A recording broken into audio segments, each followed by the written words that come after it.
Gisa tayo dyan ng bawang, sibuyas, luya at saka lemongrass, sabay sili. Ilalagay natin yung ating chicken.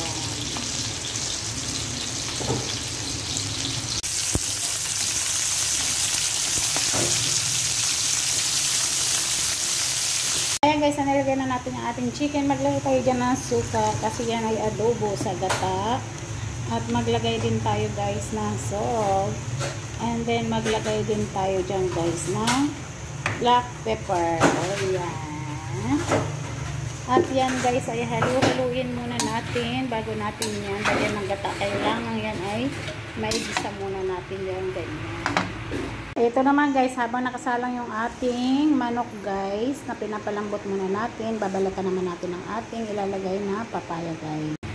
Ayan guys, inaadobo pa lang natin yan guys sa suka. Wala pa yung gata guys.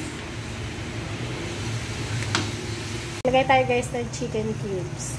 Ilagay na rin natin guys yung isang gata natin. May gata pa naman yan mamaya guys. Ayan. Kulay yellow siya kasi sobrang taba ng chicken guys. Guys, malambot na yung ating chicken guys. Ilalagay na natin yung ating papaya. Ayan. At mag-a-add tayo guys dito ng pampasarap magic. Ayan guys, at dahil luto na yung ating papaya guys, mag-a-add na tayo ng ating last na gata guys. Ayan.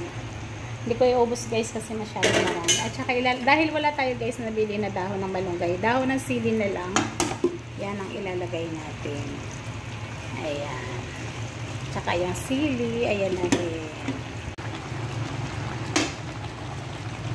Ayan, pakukuloyin lang natin, tapos na yun guys. Ang finished product ng ating adobo sa gatang requested na chicken with daw ng sili at lemongrass at sili. Ayan guys, ang ating finished product.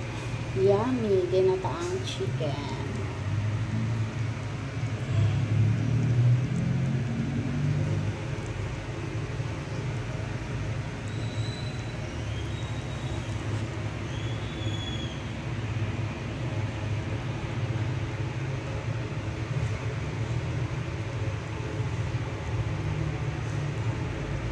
Ito na guys ang finished product. Ayan guys, oh.